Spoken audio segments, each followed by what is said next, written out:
Hello, everyone. This is Al Fadi, and I want to thank you, as always, for watching this video series and also for your comments and interactions with us. Today, we're going to continue with our talk concerning the problems with the place, and we're talking about Mecca here. We have titled this particular episode, Creating a Mecca Meme. And with me here in studio, our dear brother, Dr. Jay Smith, to further explain that to us. Welcome back, Dr. J. Yeah, okay. So what do we mean by this? All right, this is kind of a little bit of a humor side note, you might say. And it happened when I was at Speaker's Corner with Hatun Tash. Wanted to get up on the ladder with her, and I had my famous yellow jacket on that I always have whenever it's winter time. We both got on the ladder, and she hadn't been on the ladder for about 2 years. I hadn't been on the ladder for about that same time as well. So we were kind of both fresh from having to do that. And we got on the ladder, and I wanted to go through a number of this material that I'm using right now. I wanted to unpack it to see how the Muslims would respond to it, because it's always a great place to really field test your material. And so I remember even getting up on the ladder, Hatun turned towards me and says, "Yeah, I don't agree with you on Mecca." I said, "Well, okay, that's fine, but just don't say so today. Don't talk about it today." Well, so I was getting up on the ladder, and I wanted to go through some of this ditty, and I was looking for a way of encapsulating the biggest problem with Mecca. One of the biggest problems, how can you do it in just one sentence or with one picture? And that's what a meme is. A meme is a picture. It's usually humorous, a quick way of getting an idea across, or a little ditty, a little poem, or a little saying, getting it across. So you just need to say that one line, you put it on a sign, and that makes makes your message, gets your message. The most famous one is probably "Let's go Brandon." I'm not going to say what that means, but when you say "Let's go Brandon," you know exactly what that means around the world, especially here in the United States. And so those are the kind of things we're looking for memes, something that will encapsulate what the problem is. So in this case, what's a meme that we could have created? And so I was on the ladder, and I decided to show some pictures. Let's show you the pictures, what I'm talking about. These are the pictures I showed on the day. If you go back to the slide, let's put them up there. And I put up 4 pictures. So here they are, 1, 2, 3, and 4. These are topographical pictures of Saudi Arabia today. Now, this is Saudi Arabia today, so you see over this one here, there's a little bit of green there because there is fertilization today, but not certainly in the 7th century. But what's the first thing you noticed about all 4 of these pictures? What I noticed when I look at them is they're both in the desert. Yeah. This is known as Petraea Deserta. We've talked about this. This is one of the first things you notice about Mecca. It's in a desert, surrounded by desert. You have noticed this. There's just no fertilization, no vegetation, no water anywhere. You've got a real problem here. Mm-hmm. So if they're in a desert, and see, Muslims haven't really talked about this. They've never mentioned this before. So I was on the ladder there with Hatun, trying to persuade her that there is a problem here. And I said, okay, if it's in a desert, what's the first thing you must say? Well, where there's a desert, there's no water. I mean, that's the chances are there is no water, or at least springs of water, because if there are, you're going to find what we call like springs, and you're going to find also oases and other things around it. Okay, is there an oasis? Is there a spring in I am Mecca? not aware of that. Of course, a Muslim can argue with us and say, wait a minute, there is Zamzam. Okay, we can talk about Zamzam. Hold on to that. But I'm saying, I mean, that's what a Muslim would say. All right, so there's no water there outside of Zamzam. Right. Of course. Did the Zamzam well exist in the 7th century? Well, that's for us to prove that it didn't. We don't even know of any reference to Zamzam until the 9th and 10th century, so much, much later. Nonetheless, so where there's no water, there is no food. Where there is no food, there are no people. Where there are no people, there are no towns. Where there is no town, there's no cities. If there's no cities, there's no civilization. Where there is no civilization, there is no history. It's as simple as that. How long did it take me to do that? Oh, less than 5 seconds, maybe. 5 to 6 or 7 seconds. I didn't time myself, but very quickly. Right. That's all you need to say. You need to say it just one time. For the rest of the day, when the Muslims try to come back and try to say, well, yes, okay, what about the Zamzam well? I say, hold on a minute. There was no Zamzam well in the 7th century. There's no reference. You can't even show that. Take a look at the well today, and you'll see it's just a small little well, about 30 feet in circumference. You're telling me that this could have fed all the people, but nonetheless, we don't even have reference to it until the 9th century. And even today, the Zamzam well, for it to have any water, it has these pipes going into it, all coming from Jeddah, from these desalination plants. All of the Zamzam well that you see all over the world that comes from that well is supplied by desalination plants made by Bechtel Corporation, which is an American corporation. It does not come from God, it comes from Bechtel. Now, nonetheless, there is no water. Now, all you need to say, just like Mars, without water, there is no point in even ever going there. So, obviously, what about the trade route? If there is no water, then of course there is no reason to even going there, because in order to have a trade route, you need to have water. You need to have vegetation. The camels need to eat.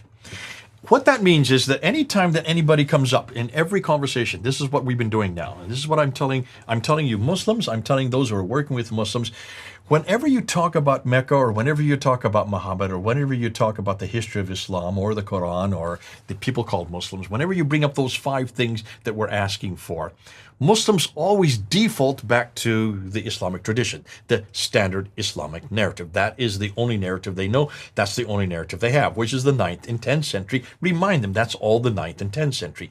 But even more that, not only is that too old, too far away, and too late, too old and too late, and too distant, there's no water. But you need to go through this little meme first. Where there is a desert, there's no water. Where there's no water, there's no food. Where there's no food, there's no people. If there's no people, there's no town. When there's no town, there's no cities. Where there's no cities, there's no civilization. Where there's no civilization, once you get no civilization, there is no history. If there's no history, you can see there's a problem for Mecca. After that, once you've said that, every time they bring it up, just say, wait a minute. There's no water there. Prove to me there's water first before we can get on and move on to this. And so these are the kind of things we're looking for. We're looking for these little quick sound bites that help you create an argument. Those who can create arguments like this so quickly, it then puts the onus onto the Muslim. So let's go ahead and let's do this practice. I'm going to be the Muslim. You be Abdul. I know you'll be Al-Fadi, the Christian, and you start asking me about Mecca. Go ahead. So, Abdul J, tell me about Mecca. Why is Mecca so prominent? Because it's the big birthplace of Islam. It's the birthplace of humanity, where Adam and Eve were there. Oh, so it existed since the days of Adam and Eve. Absolutely. So I take it then there are archaeological discoveries that support that. Wait a minute. I want you to talk about the water now. Well, we're going to get to the water. Oh, you want to get to... Okay, so let's just go ahead and do that, all right? Archaeologically speaking, listen, just go to Mecca yourself. You'll see it. But the traditions are very clear that Adam and Eve, the Quran is very clear in chapter 7, verse 24. I don't doubt it because I submit to it. Yeah, I just to let you know, I did do my homework, and I cannot find anything, at least, to back this claim about Adam and Eve, and even later, Abraham.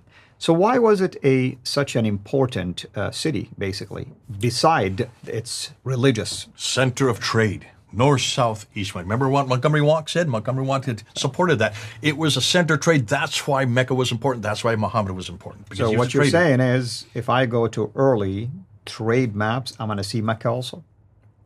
Don't go to the maps. No one had maps that early. Maps don't even come to existence until the Europeans brought them in the 15th century. I did do my homework on that too. And we have early maps that do not show Mecca, but it does show Yathrib, by the way.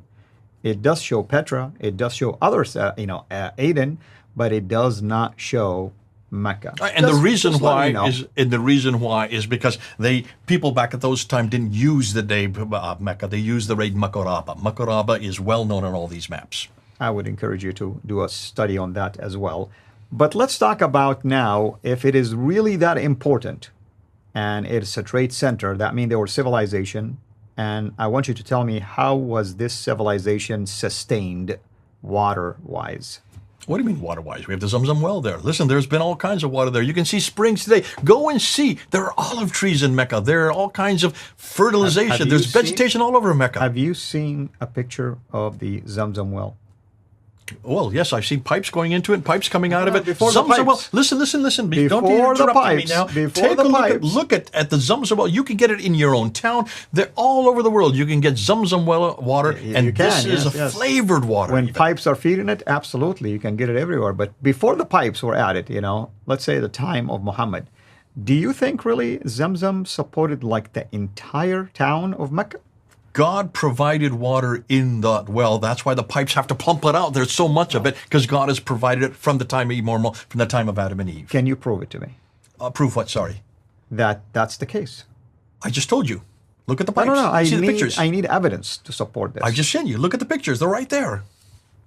Writing, archaeology, discoveries, anything beside just what you just told me. Listen, there's no archaeology of that. I'm not going to prove that to you. I don't have to prove it. The traditions say very clearly that there is water there. If there was water there then there's water there now, then I know that there's water there from the time of Adam and Eve. Then let me ask you a question. If that's the case, if God provided and it was such a wealth of water in this case, why do you need the pipes coming from Jeddah? Because there's so many people that need it now. There's billions of people. Almost 2 billion people need this water. So Allah didn't calculate that into his equation. It's still there. It's been provided by Allah through Bechtel. Yeah, amen. Narrated by Bechtel. Now, all of this could have been shut down very clearly by just saying, show me some water. There's no water. If there's no water, there's no civilization. It's as easy as that. Just keep coming back to the water category. The water shuts down every argument because everybody needs water. Camels need water. Civilizations, towns, peoples, they all need water. Look at the pictures. Take a look. This is desert. Has always been desert. Where there's desert, there's no water. And that's why I wanted to say also, I mean, if it was indeed as I grew up believing, it's a commerce center, with all the caravans going north or caravans coming south, I mean, it's almost like you're having a large civilization on a daily basis, and you need water to sustain them.